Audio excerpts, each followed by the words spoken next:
कोई भी औरत प्यार की भूखी नहीं होती। अगर उसे कम प्यार दोगे तो वो समझौता कर लेगी, लेकिन अगर सम्मान नहीं दोगे, इज्जत नहीं दोगे तो वो अंदर से मर जाएगी। फिर चाहे लाख कोशिश कर लो, वह तुम्हें अपने दिल तक कभी नहीं पहुंचने देगी। इसीलिए किसी औरत को उपहार में देने वाली सबसे कीमती चीज जो है वह है सम्मान। क्योंकि एक औरत मोहब्बत करने वाले को शायद भूल भी जाए, लेकिन इज्जत करने वाले को जिंदगी भर नहीं भूलती। ये इस दुनिया की कड़वी सच्चाई है कि औरत की इज्जत क्या है। ये बात मर्द को तब समझ में आती है जब वो खुद एक बेटी का बाप बन जाता है। एक औरत बेटे को जन्म देने के लिए अपनी सुंदरता को त्याग देती है, और वही बेटा एक सुंदर बीवी के लिए अपनी माँ को त्याग देता है।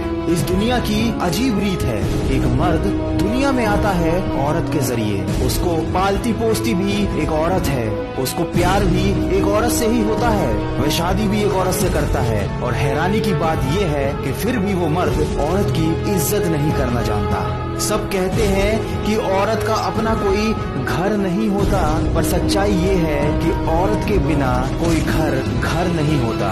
हजारों फूल चाहिए एक माला बनाने के लिए, हजारों दीपक चाहिए एक आरती सजाने के लिए, हजारों बूंद चाहिए समुद्र बनाने के लिए, पर एक औरत अकेली भी काफी होती है किसी भी घर को स्वर्ग बनाने के लिए। दोस्तों, ये महज बातें नहीं हैं, ये जिंदगी की हकीकत है। एक औरत का जीवन संघर्षों से भरा हुआ होता है। कभी कभी लगता है कि औरत होना एक सजा है। ना पढ़े तो अनपढ़ जाहिल, पढ़ ले तो पढ़ाई का घमंड है। सबसे मिलकर रहे तो चालाक, मिलकर ना रहे तो घमंडी कहलाती है। दोस्तों, इस समाज ने केवल यही सीखा है कि पर्दा लगा दो औरतों की इज्जत बचाने के लिए, और इस समाज का क्या जो खुद खड़ा है उसे नोच खाने के लिए। कहते हो तुम औरत की इज्जत के रखवाले हो, जबकि सच ये है कि तुम ही अकेले उस पर कीचड़ उछालने वाले हो। अगर एक औरत रिश्ता निभाना चाहे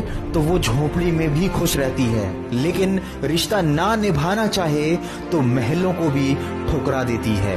माँ ने रोक टोक लगा दी, उसे प्यार का नाम दे दिया। पिता ने बंदिशें लगा दी, उन्हें संस्कारों का नाम दे दिया। सास ने कहा अपनी इच्छाओं को मार दो, उसे परंपराओं का नाम दे दिया। ससुर ने घर को कैद खाना बना दिया और उसे अनुशासन का नाम दे दिया। पति ने थोप दिए अपने सपने, अपनी इच्छाएं, और उसे वफा का नाम दे दिया। ठगी सी खड़ी ये औरत जिंदगी की राहों पर, और तुमने उसे किस्मत का नाम दे दिया। बेटी से कहते हो कि कभी घर की इज्जत खराब मत होने देना। कभी बेटे से क्यों नहीं बोलते कि किसी घर की इज्जत को खराब मत करना। दोस्तों, वीडियो के अंत में इतना ही कहना चाहूंगा कि जहाँ कद्र नहीं वहाँ जाना नहीं चाहिए। जो सुनता नहीं उसे समझाना नहीं चाहिए। जो नजरों से गिर जाए उसे उठाना नहीं चाहिए। जीवन में तकलीफें आए तो घबराना नहीं चाहिए, और कभी भी किसी नारी को सताना नहीं चाहिए। अगर इस वीडियो में कही गई बातों से आप सहमत हैं तो इसको ज्यादा से ज्यादा शेयर कीजिए। हो सकता है आपका एक शेयर किसी की सोच बदल